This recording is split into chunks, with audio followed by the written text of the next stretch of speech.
have Winona can scale to be an point, but the fact that Monkey and T both have the ability gameplay to get the T.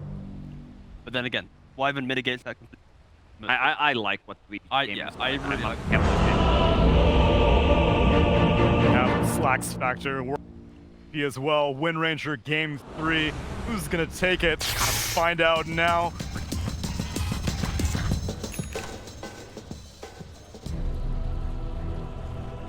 Prepare for battle. Yes, that's right. We're going to jump right into game number 3 as we already have an early smoke out from Virtus Pro. Welcome, everybody. If you guys haven't been tuning in, maybe you're somewhere on, maybe you're coming from NA, you're just waking up, tuning in, watching a little bit of the major. This is Virtus Pro versus Vici Gaming. This is an elimination match. An elimination game now as the series is tied up 1-1. Vici Gaming, they managed to take game 1 pretty confidently. Virtus Pro smack back really hard in game 2 as smoke breaks, but Virtus Pro, I think their smoke was also running out of time there. And yeah, now we're here. Game 3 to determine who's going to be going home and who's going to be progressing further. Vici Gaming, of course, Curtis, they need this win. They do. More than the major itself, this is also their ticket to TI, I think, right? Yep. Are they in if they win this game, do you know? I don't think so. I think what they need top 6. Okay, so they need, is that one more after this? Yeah, that's one more after this. Yeah, so a lot on the line here because even though VP's already qualified for TI, they're a new team. They're young, they're hungry. They really want to win this series. And both teams, they're sort of going deep, placing these wards. I think it's because there's a Timbersaw in the game versus a Monkey King. And VP want to make sure that they get this matchup correct. Same thing for Vici, but it doesn't look like they're looking to dodge here. So we were talking about, okay, what is going to be the last pick? And we were talking about it needed to be something to output magic damage. And then we got a Monkey King. Okay, well, unless he's going Maelstrom, that's not really magic damage. Why did they pick this? Like, it feels like they just ignored the fact that there was a Storm Spirit and TB in the game. Yeah, I was a little bit confused by it too, because usually when you have a physical carry mid, you do want to, as you were saying, pair it up with magic damage. I think it's because in game 1, we sort of saw with DM's Timbersaw that if your early game gets a little bit worse than it should on Timbersaw, the hero can become like a liability, just very killable. Monkey King traditionally has been one of the best matches versus Timber. In which case, so if this Timbersaw doesn't get to be that strong hero like it happened game 1 with DM's Timbersaw, at 15 minutes it doesn't feel that strong, in which case you're left with Storm Spirit TB, who both need a decent amount of farm still, and you could potentially lose a lot of ground. 15-20 minutes, Virtus Pro might just be able to run you over, but it definitely feels like, didn't they do this against Nigma where they overdrafted physical damage in game 2 and just got crushed by Winter Wyvern as a result? Like, is this not, feels like a bit of a repeat of that? Yeah, it really does. I hope DY goes for more into this Code Embrace build. I think it was LADM, he was going like 4-2-4. We saw GH, he went 1-4-4 in that previous game versus VP. It's looked really strong. And I will say Monkey King's a bit different because if you save a hero into Monkey Ring, when he comes out that save, you're fully committed into that ring. True. So maybe they have a bit of a read on that. Okay. But generally, I thought Monkey King, the matchup with TV actually wasn't that good. He can sort of like meta and fight you even in your ring. It pushes out all the lanes, but I mean, highest base armor hero in the game, right? Like, you're naturally going to be good against his physical damage. One thing that Monkey King does have going for him is just a synergy with the Oracle hero. If he gets Oracle ulti and he manages to get a big Jingu stun off, you will be full HP, almost no matter what damage you take. Dragon Tail stun, but this is again, a fully physical damage lane, pretty much. There's just power shot over the top of that thing. But I guess Windrun does operate really well against TB. That was honestly a lot of damage. Just a Dragon Tail and 2 heroes right-clicking a Terrorblade. Even though he has this high base armor, he is sort of low on the HP pool. Yeah. He used meta when he's getting double waved into him. He might get pressured under his tower here. Yeah, he certainly might. If he doesn't start like clearing out some of these creeps, Metamorphosis is going to fade away. They're actually going to use the Cold Embrace here. That's pretty cute. Yeah. It's a pretty good heal at level 1 on that Winter Wyvern Code Embrace. I think that was straight up the 1-to-1 counter every single team fight. I remember this. Enigma, every single time they blinked Dragon Tailed, it was just like we're just going to cold embrace him. The stun is pretty much the same anyway. Yeah, no, that's really smart. Teams have been looking for these DK counters. Falling. Are they going to get this kill? They're trying. If he can get the Jingu stack and then throw it out, but he couldn't quite get the... Oh, never mind. Kingslayer commits. Did he get level 3 off of that kill? No, he was already level 3. Oh, okay. So that explains why. Level 2 Purifying Just a Flames. huge timing for Oracle. Yeah. It's a 180 damage nuke on a 2.3 second cooldown. Yeah. Most other heroes, they have to wait till level 3 to get a nuke that, or level 5 to get a nuke that does that much damage. Oracle, though. I think teams have been theory crafting how to beat this DK hero because Nigma has had so much success with it. And I think the Winter Arm, I mean, I guess Nigma came up with that one. Yeah. But I like that. They're ahead of the meta. But teams are adapting to that now, picking this hero against DK. It's also the percent damage. It's really good. Yeah, absolutely incredible. Especially combined with Holy Locket. And look at Nightfall, doing a good job pulling the aggro here off of that hard camp pull. Oh, lost it for a second there. Centaur actually stunning up PYW, but ultimately he gets it. I always like those little mechanics that people do sometimes in laning phase to ensure that they don't miss a single CS. Mid lane matchup though, GPK 25-4 compared to Ori's 24-5. Pretty close matchup mid. I think this is pretty expected. TA might start to out-farm Storm a little bit as she just clears jungle counts a bit faster, doesn't have to use the resources. Dude, DM is being super annoying on DK. He's just stunning the Terrorblade off cooldown and getting denies. He even tips him. Primal Spring. That isn't quite enough, and PYW is here, so between the passive, reactive armor, plus that Purifying Flame's not killing, Timbersaw will heal up a decent amount. Monkey King is having quite a nice lane compared to this Timbersaw though. Yeah. I like how Nightfall is playing. It's very aggressive. He's not worrying about his own farm as much as he is just shutting down his Timbersaw. Which goes into the line of thought that you were saying where it's like, okay, he's just focused on shutting down this Timbersaw. It's showing both in the draft and the play right now as poyoyo being targeted here, looking to be able to slow him down with a win run. DM, look at him just kind of ignoring these Metamorphosis hits. Yeah, at the same time, they tried to go on the line at bottom. He was able to survive on very low HP, and Purifying Flames just end up healing him in the end. Okay, so I've seen this same move so many times. These Storm Spirits, back off, level 5, hit a bunch of jungle creeps, and then run back to base and TP back into the lane at 5:30. Like, very specifically, because that's when the Siege Wagon is going to push into your tower. For sure. Also, having full resources mean that you can contest this 6-minute rune. Storm's one of the best rune users in the game. Okay, so it's a nice little twofer. Oh, that's really cool. Yeah, I think moves around the 5-minute 30 mark to 6-minute mark are always like doubled around the mid lane. That's why traditionally we've seen Vici move both the supports to mid. This game, however, because there's so much pressure on Timbersaw, because they didn't feel like they could leave a Terrorblade around, they sort of just didn't do anything with their mid wagon. However, Storm has a DD now. Got a double damage and looking to use it. See if they can punish Nightfall, who is rather low. They're going to kill a courier, and Nightfall immediately escaping back to the trees. That's sort of funny, actually. Just runs into a casual courier, stops his gang completely. Yeah, that's a bit unfortunate.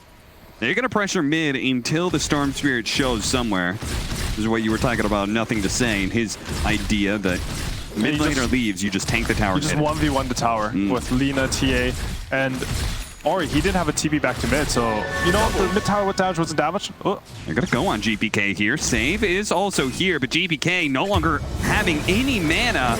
The double damage Storm Spirit puts him to shame. Looks like Save may still be caught. Ori's still got a little bit more mana to work with. That double damage rune doing some work. One more jump, and they've got a double kill for Ori. Even as they show mid lane, though, Nightfall and Kingslayer immediately get aggressive on Old 11 and kill him. Yeah, good play from Vici there, and I mean VP. They didn't like try to TP to save their mid laner. They knew that they want to keep shutting down Timbersaw, keep committing resources to this lane. And even though Vici got a couple of kills, the top tower is being pressured and bot lane is complete free farm. Yeah, TM. Once again, Timbersaw not able to take the enemy safe lane tower away, and DM, thanks to this Dragon Knight and his ability of just poking it down bit by bit, thanks to the poison, he's going to be ahead in the tower game.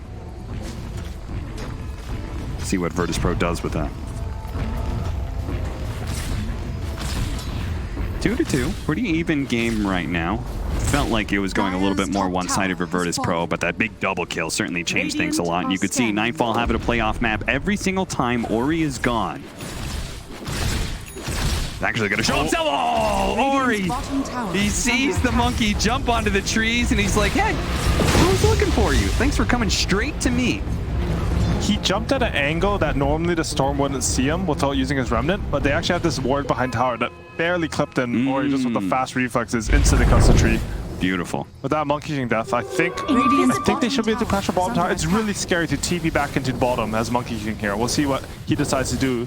The nice thing about dying in Dota is that you sort of get like 30 seconds to think about what you want to do. Yeah, he doesn't want any business going bottom here. He's just TP stop. And there's nobody that can really stand against this Timbersaw anymore, right? If the Monkey King doesn't feel comfortable, then DK, Templar Assassin, neither one of them want to be there I mean, in theory, maybe. But the moment you TP down there, Vici are just going to smoke down there, get resource on Storm, and kill you down there. It won't look good. Yeah, they're going to take the mid tower instead. Shackle Shot does give them a bit more time, but the Glyph is going to put things on hold. Re-engaging now. Vici Gaming looking for an overextension. They burn through the refraction here. Tower ends up falling to DM's poison save. Nice Winter's Curse. They get a decent amount of damage setting up the Chakram already in place. Good Shackle Shot though. Is that? No, it's not going to be enough. The Electric Vortex quickly pulling GPK into his death. Looking to be able to catch more heroes here as Vici Gaming are low on resources, but Virtus Pro out of disables, out of stuns. VP did lose their TA, but I think they're sort of okay with it just because they were able to take the mid tower, and more importantly, in my opinion, they were able to defend their safe lane tower. They couldn't contest the Timbersaw, so they moved them somewhere else on the map. This comes up again back to like just kind of ignoring the other two cores. I feel like Stormseer's really good against Monkey King. Yeah, he really is, and he's been everywhere this game. He's already involved in 5 kills, all his team's kills. They're refilling his bottle, they're keeping him topped off. He went... Okay, he's going Treads Kaya. Okay. He's going to be very strong with this build, because I know Kaya is strong because it amplifies your bottle regen, and he already has this very strong Fairy Trinket. Okay. Blessings. That's a pretty cool idea. So you're just constantly going to have more mana to use for these zips, which is going to make a Nightfall's game a living hell, which is, I mean, fitting. They picked this hero to make the Timbersaw's game a living hell, so... I think it is going back to what you said. Like, this Monkey King was basically picked only for the lane, but eventually he ended up getting kicked out of the lane. He dies to that Storm Spirit, he can't return to bottom and hold this tower, and now it feels a little bit awkward. We'll see what he does in the game, though. Setting up on top. God, it's so hard to be able to catch this guy. Instead, they're going to go for PYW. Much easier target to kill because their supports don't... Oh, man, maybe he's too hard to kill. And they failed to kill a support. Meanwhile, DM, he was trying to create some space. He was hitting that bottom tier 1 tower with his Dragon Form, and Vici Gaming just full rotation over. You can't make plays like that at this level of Dota. They show 3 heroes top, and then your hero on the opposite side of the map is hitting a tier 1. Yeah. They're instantly going to TP and kill you. Little bit of mistake from DM there. Also on top lane, they tried to make this cute play where Kingslayer put his Fortune's End onto the Monkey King, but just a nice limestone gives the line enough space to not get hit by that spell. Yeah.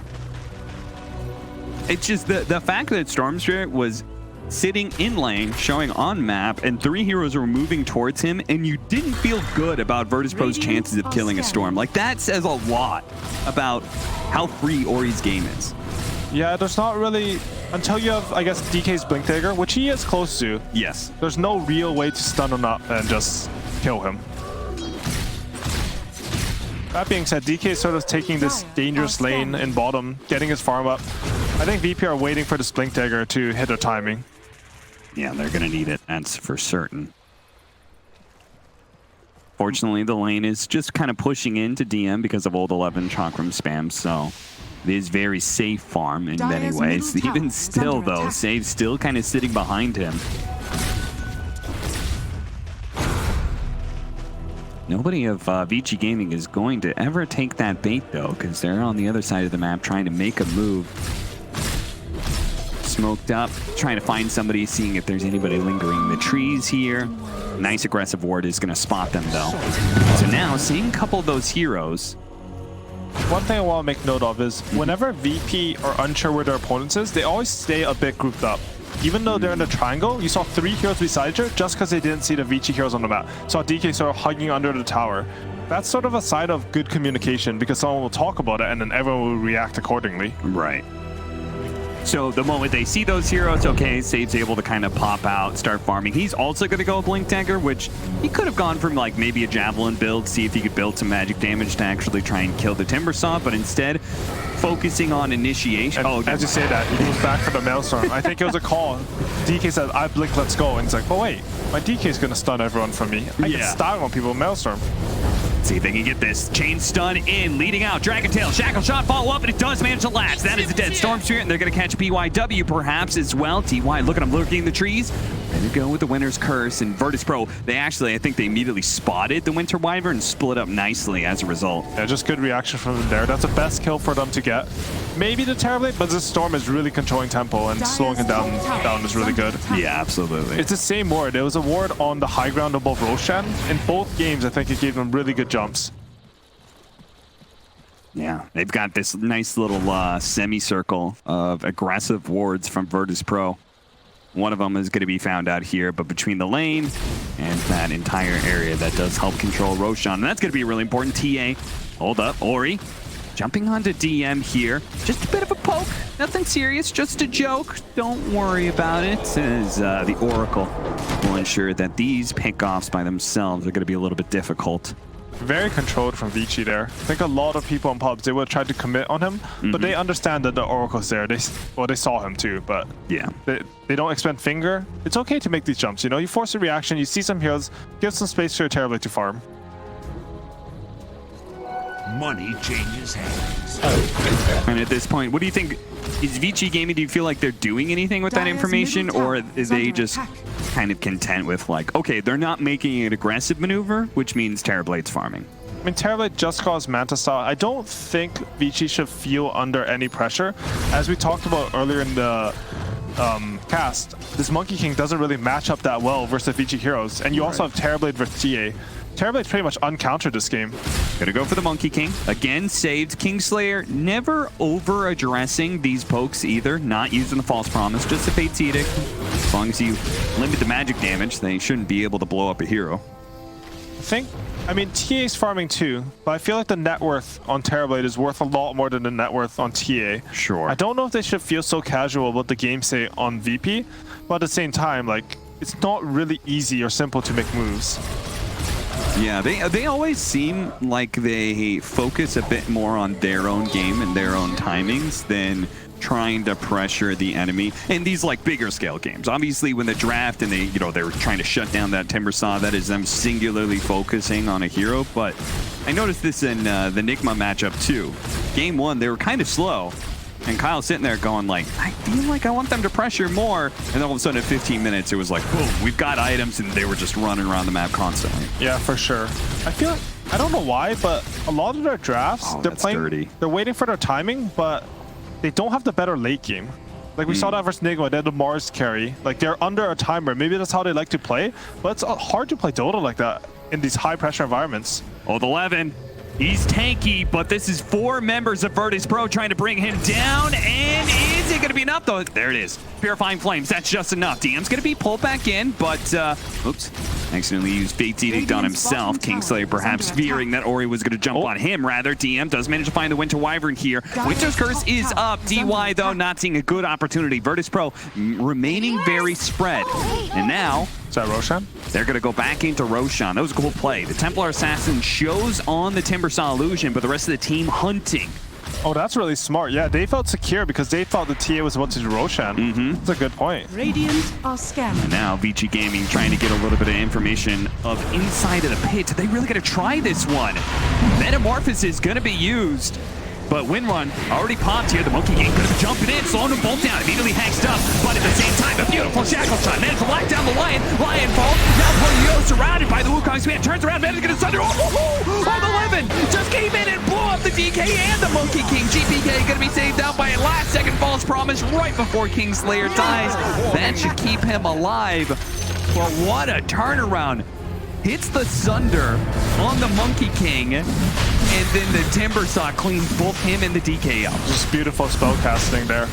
And we can see a bit of a problem with Monkey King this game. He has a Ringo, but he instantly gets sundered and burns it down, and now Vici does Aegis. Yeah, DM gets a little bit too close to the pits. Virtus Pro feeling a bit desperate. This is a Templar Assassin lineup that does not get the Roshan. And that's a dieback from DM. He's dead for 66 seconds. They have full map control on Vici. And also, usually when you kill this Roshan, the lanes sort of push in. You know, you're killing like a 9,000 HP neutral creep. This game, they won the fight as well, so all the lanes are good. Save, what? Jesus, look how aggressive he's being. Ori, he's going to try and turn that around. Oh, Ori almost died to that Boundless Strike. That was a lot of damage. Save, throws out the power shot, misses. Ori's still alive here. Virtus Pro not slowing down whatsoever. Beautiful use of the side blades there from GPK. They're very good for Vici that they didn't lose this Aegis there. I think one of the worst things to happen is you get this Aegis, you feel like you can take the entire map, but you just take a weird fight and you lose that Aegis, you have no map control. Yeah, I mean, it was so interesting watching Save. Like, he recognized, yeah, he was just like, we really want to take some sort of engagement here, and he was trying to make sure that Vici Gaming didn't just walk away, and sure enough, they turn around. They're saying this Wind Ranger being damn annoying. And that's 4v5, right? Like, yeah. GM was dead, they had all 5 heroes on Vici up, but he had a read on the game that just because of no meta, maybe something else, I don't actually know, that he could run in there. Well, in many ways, right, the Virtus Pro lineup works best when somebody puts themselves out there and says, hey, hit me, right? That's what Oracle's every wet dream, right? Is there's one guy who's saying, everybody hit me, and that just makes your false promise turnaround much easier. And Save, he certainly trusted in that, even if it didn't actually go out ultimately. GPK, Shackle Shot. It's got an opportunity, but it's hard to put damage on this Timber Saw. As you can see, is that a Heaven's Halberd he's got on him? Yeah, he missed the Melt Halberd, Strike. Vanguard, and Essence Ring. He's a tanky boy. Yeah, he is a tanky boy. Poyoyo gonna start doing some work here on this tier 1 tower. Also a tanky boy in Terrorblade. 34 armor. Yeah. It makes you kind of wonder. Radiant's middle tower It's okay for now, but Virtus Pro, like, eventually, it feels like they're just going to run out of damage against this highly armored Terrorblade. Right, Poyoyo, he bought an Ultimate Orb going for Scotty, but he decided to go back for the Hurricane Pike instead. I guess just for the Monkey King ring, but is he really feeling like Monkey King? Maybe he just feels like that's the only thing that kills him. If he itemizes a bit defensively, he can take a sustained fight. Sure. I would have liked the Scotty though. I feel like you can't play TA, and even Monkey King's life steal is completely negated by that spell. Yeah, False Promise as well, right? You put Scotty on them. Doesn't that limit the healing when it eventually pops? Yeah, I don't know how the interaction works. Fair. It's a weird one. I don't know how Oracle works at all. Radiant's bottom tower has fallen. Like with AALT, it doesn't heal at the end if you're AALT, but you still get the healing. So yeah, you like can take 0 damage from it. I'm not too sure if it reduces how much heal goes into the False Promises or it just reduces how much you heal at the very end. I'm pretty sure it's just reduction at the very end, because that's how the Ice Blast works, right? You Ice Blast them before, the heal is still technically going on, or it's... I don't know how the Dota number works. is like calculated. Every spell is like so different in Dota, so... Yeah. Yeah, Dota's a... feels like you constantly have to re-update yourself on the game. Okay, he's back to the Scotty now. I think this is a good choice from Poyoyo. BKB for the Templar Assassin, Orchid for Ori. So can we check out Kingslayer? Because he's going to have like a particularly hard job. Okay, yeah, I was going to say, he needs a Glimmer Cape. He went for a Shadow Amulet, but he's not finishing his Glimmer Cape. Really? He's going for a Blink Dagger next. I think he's just hoping to sort of stand there Shadow Amuleted and rely on that precognition of the fight in order to get spells off. That's sort of a cool idea.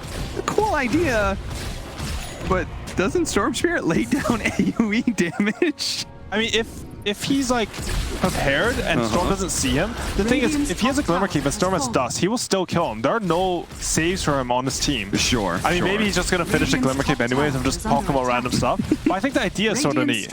So it's more about preemptively being invisible and not being seen. Yeah, I mean, if he doesn't show, because he's invis, and Storm's waiting for him. You're not doing anything on 5, but their mid's not doing anything, and he's just waiting for you. Yeah. Your Mercape's not really like that, right? Like, you're only invis for 5 seconds. Like, look at this. He just invis here. He's chilling. Yeah. Storm can't jump anyone. He doesn't see the Oracle. That's a cool idea. I like it. Radiant's top tower has fallen. Just hope there isn't, they don't find it into any vision. Over here. 5,000 net worth lead for Vici Gaming. They just traded a tier 1 for a tier 2. And Virtus Pro is going to smoke back into Vici Gaming here. They saw the Timbersaw TP. Oh, got the smoke breaks. He jumps out of the tree just barely in time. The Shackle Shot actually grabs the sword here. They managed to throw out the wall. False promise. And Nightfall's going to turn around and try and deliver the damage onto Ori, who's saved by the Cold Embrace right now. It does manage to zip away. The Winter's Curse laid out. Zane is also going to be taken out by poyoyo. The Scotty's going to be able to slow them down. Nightfall managed to jump into the trees and is looking away. GPK starts poking at poyoyo, but again, high armor. Not easy to be able to burst this hero down, and he still got his Sunder. They shackled it up. Hold 11. Nice boundless strike. Ori jumps in and immediately dies. Oh, he did not expect that stun to be laid out. Nightfall. Just right place, right time with that stun, and now a Shackle Shot. They're not letting Vici Gaming get away from this one. Oh, the Lennon. He's going to have to turn around and see if he can take some heroes down with them. The Invis not going to be good enough here. Another Shackle, but a Cold Embrace as well. Oh, managed to grab him inside of the trees here. Monkey King unable to jump down. poyoyo trying to nail him right now. Bit by bit, Nightfall trying to get some lifesteal in. He's staying alive right now. Chakram pullback. Is that going to be enough? Nightfall eventually falls, but the rest of Vici Gaming are going to fall as well as Old 11 running low on mana, surrounded by 3 heroes. Vici Gaming will lose this team fight. I think Save hit like four two-man shackles that fight, or just clutch shackles. Ooh, they're happy. Oh yeah, They're very happy. you guys probably can't hear it, but last game, Virtus Pro, big yell at some point in time. You know, the whole squad was just like, ah, right? Again, happened again this game. Virtus Pro let out a little bit of, or excuse me, Vici Gaming was the first ones to let out a big yell. And now Virtus Pro feeling like they're coming back or kind of taunting Vici Gaming. I always miss that element of LAN, you know, just have teams yelling at each other. Let me guess. Because the mental game's part were you of it. ever a guy who would yell? Oh, hell no. I didn't think so. I'm like, nice, but like, nah. All right, well, 5K to 3K. Not that big of a difference. Do you feel like that really the game has shifted that much?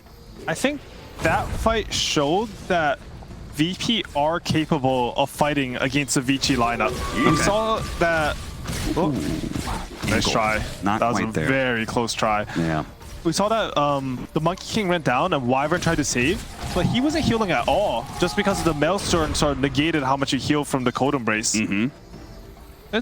I mean, if they bait them into the right fight, you always have this Monkey King Oracle to worry about. He's not good versus the heroes on Vici Gaming, in my opinion, but the items can change that, you know, his supports Oracle spells can change that. They have a chance. Yeah. It definitely, would you agree with me in saying that I feel like Virtus Pro has to work harder to win these team fights than Vici Gaming does? I think so for sure. I mean, that fight went weird because eventually Timbersaw ran out of mana. Yeah. Eventually they ran low on resources. Stormstar jumped in after he... Just a very fast stun from the Monkey King killed the Storm. We'll see.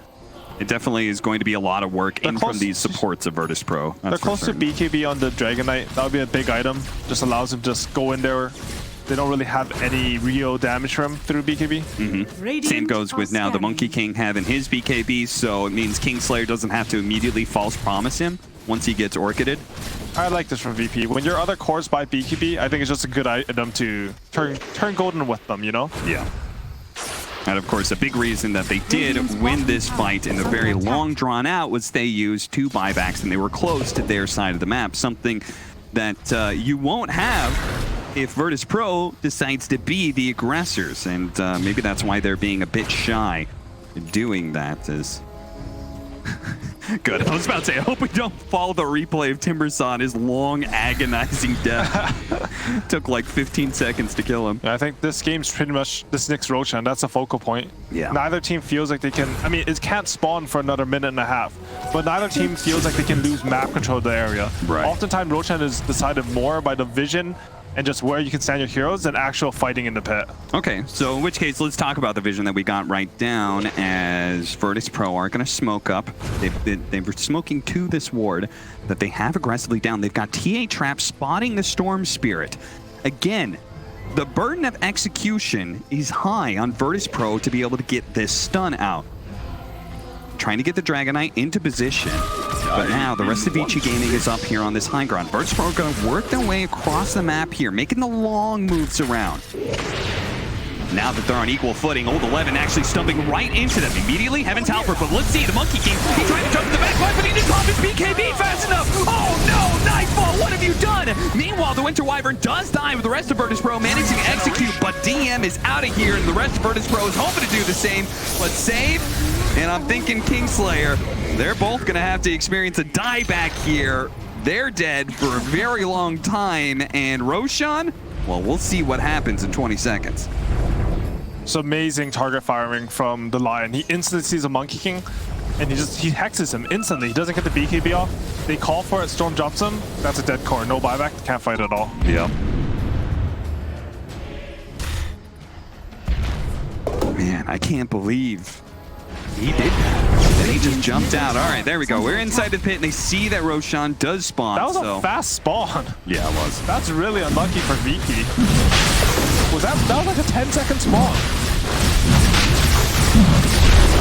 I think we were looking. I think it was a minute 20, right? Oh, that was. Yeah, I think that was the actual. I don't know how to read as a spectator. Yeah. I can't even take Roshan timer as a player, so reading like it's not my forte, you know. Yeah. When it's red, it's the potential spawn time. Okay. And when it's gold, it's the actual spawn time. Not bad, but free Roshan for Vici there, and they're feeling very comfortable. Yeah. I'm a bit surprised that they gave the Aegis to Storm. I know Terrorblade, like, you don't have meta on your second life, but he's still a hero that you want to hit the buildings. Maybe they just feel like because of how strong and how many stuns VP have, they want to kill them instead of hitting buildings and then hit the buildings. Sure. That makes sense. I mean, especially seeing as Monkey King and Oracle in particular, and I would say even to some extent Wind Ranger, they're just naturally stronger heroes defending the base, right? For sure, for sure. The When game you're is defending, just simpler. you're always able to position, especially in the base. Double damage here for GPK. Dude, I'm waiting for the Shadow Amulet to kick in on Oracle. I really like this idea. Because, like, you know, Shadow Amulet, it's a grief item, right? Everyone's playing those pubs, someone buys a Shadow Amulet, sits in lane. But he's legitimately using it because he thinks it's his best option as item. 13-17, Virtus Pro on the precipice here of another early departure from a major. Last time they managed to win one series in the lower bracket. This time around, maybe they're just going to drop out without a win. Oh, 11.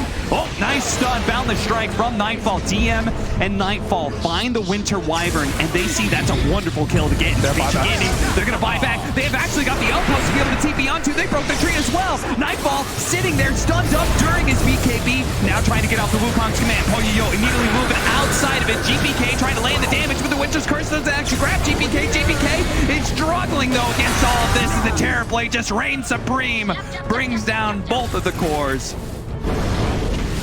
Really good patience from this Terrorblade. He held his BKB for so long there, and then as soon as VP think they can commit on him, he pops it and just turns the fight around completely. Radiant's bottom tower is This is 70 seconds with no Templar Assassin. This is going to be Vici Gaming getting at least one lane of barracks here. Always trying to do some sneaky little shenanigans here, but the Ghost Scepter will save PYW immediate buyback.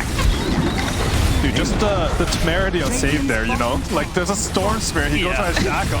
I honestly love it. Like, gotta go for the big plays. He really is. Radiant's bottom is falling. Vici Gaming. Radiant's bottom Another 40 tower seconds, is so under they can attack. definitely go for two, but it's hard because they can't go to the mid lane. They'd have to go all the way up to top. I feel like there is no rush in this game for that. I would say they have the damage to backdoor this tower, but it would take a long time. I think they're making the right choice.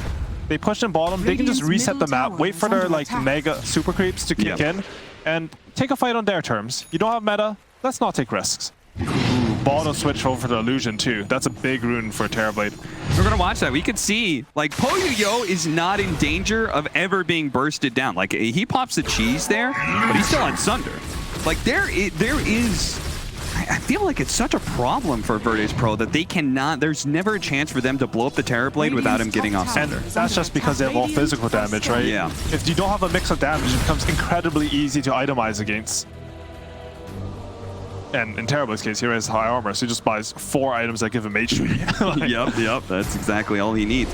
Spots poyoyo using that Hurricane Pike to get him back to the safety of the tier 2. They do lose their Shiva's recipe, so that's not going to be available for a bit, but ultimately 16,000 net worth ahead. And Shiva's is just a small part of that. Is under attack. I like how Oda 11 just has like 3,000 net worth in his backpack here. It's a casual Kaya and a Voodoo Mask. He doesn't care about... I mean, he used buyback, so he doesn't need to save for that. I feel like, yeah, okay, he switches to Kaya, and I'm just like, doesn't he need some mana to farm? Yeah, he's definitely showing. I love watching Oda 11. Me too. He does not care. He's just a boss. If I had anything on the line, like if I was the coach or manager of Vici Gaming, I don't know if I would enjoy watching Old 11. I feel like it'd be too stressful for me, but as a casual spectator, I love watching him because he's so fun. Never had to play with a stressful teammate, so don't know what that's like. No, of course not. You definitely haven't experienced any of that. Oh, PYW gets off the Ghost Scepter, but here comes that Fortune's End, and it's actually going to be enough to finish him off. Winter's Curse laid out, and it also is catching the Templar Assassin, so this Monkey King is going to take a lot of damage. Meanwhile, Ori has already killed that backline. No false promise this fight until the buyback actually coming into play. Nightfall getting off the Wukong's command, but again, poyoyo casually walking out of it every single time. They don't have a way to keep him in position, to keep him under that assault. A little bit of miscommunication there from Vici. They cursed the Monkey King and halberded him the TA at the same time. Yeah. I think they potentially would have killed the Monkey King there, but good reset by them. They realized, you know what, we messed up some spells. They bought back a hero. No meta, age is expiring. Let's just reset. You know, they're very patient. It's a very Chinese style, right? Play your percentages. You know you have the late game. Let's not take any unnecessary risks. I mean, I don't know if that applies because Vici a couple games ago, they're going a bit crazy. Yeah, but, I mean, maybe at that point in time, they were so far ahead, you know? True, it felt like, I mean, they really want to win this game, I gotta say. This is an important one for them. Oh, absolutely. It's not just important for them, but also Chinese region as a whole, right? Every single slot that you can get through points means one more slot for the rest of the teams in your region to be able to compete for. And I know Elephant, right? Because if they lose this, they have to go back, play Elephant for the slot, eHome, a bunch of other teams. Elephant hasn't been performing its expectations, but that's not a team I'd ever want to play in a qualifier for one spot for TI. Absolutely not. No, that is a scary team, no doubt. They certainly have the pedigree to be able to show up and finally look fantastic, win the TI qualifier, and then who knows what happens. Oda 11 there, so. purchasing his casual 35-minute hood, finishing up that cloak. You know. Really? Yeah, he just had a cloak. Is he gonna buy Eternal Shroud? Is that why? Because he's had some mana problems? I feel like there's no way you complete that hood this late unless you're getting the expanded item. Yeah, I don't know. Maybe he realized, you know, sometimes you look at the damage type you take on death. Oh, yeah. And like, oh, I've actually taken a lot of magic damage. They have a Maelstrom on Monkey King and Wind Ranger. They got some Oracle Neelix, just casual breed fires. Maybe it's a lot. Who knows? Sure. Yeah, after all, I mean, he has been taking quite a bit of damage sometimes from this Wind Ranger. For sure. Maelstrom. Radiant are scanning. Is it possible? Of course it's possible. But how likely is it that Virtus Pro is able to actually make a comeback It's here impossible, with their Cap. late game? No, It's I'm just kidding, I'm impossible? just kidding. That's it? No, GG? All right, good night, everybody. Thanks for tuning in. They can do it. They need to bait a fight where when they monkey ring, Vici's heroes are committed enough that it causes chaos in the fight and does a lot of damage. Okay. And it's like way easier said than done because this game, they just done such a good job resetting. All 3 of their cores have some sort of mobility to get out of that ring. And I mean, you have some stuns to lock them down, but you know, you don't want to just stun one target, monkey ring, you get Code and Break to nullify, and then they reset the fight. Okay, so we either need, it sounds like one or two situations. We either need like a really well set up initiation where you're getting out the Wukong's command as a shackle is happening, or You need them to overcommit on a target where you get the false promise turnaround, and for whatever reason, they've so overcommitted that it's hard for them to be able to disengage. Yeah, that sounds about right. I think maybe you need to add in jumping the Wyvern there. He's just such a good fight resetter. And we saw last game that Vici were able to hit some fights where they had a lot of conditions. Like the level of play that D teams are at, these conditions are possible, but it is harder for VP. I mean, you're down 16k gold. What is communication like in these sort of games? Like, are you doing exactly what we're doing and trying to outline how exactly you win a team fight? Are you trying to break it down per person and saying, you've got to go for this guy, like nobody else can hit the Winter Wyvern, so you have to? I think there's definitely an aspect of trying to plan your team fight out and find your win condition. I mean, it's easier for us as commentators because we don't have to actually play the game and I don't have to farm creeps right exactly now. Like someone has to be keeping track, like, guys, focus up. They could be smoking right now, they're off the map. You see some heroes like, okay, talk about win condition, talk about win. Oh, they're missing again. Focus up. Right. It's really, Dota's a very stressful game, to be honest. Yeah, no, absolutely. They do have this illusionist cape on VP. Always a nice item to have when you're behind. Just gives you a little bit more space on the map to play with.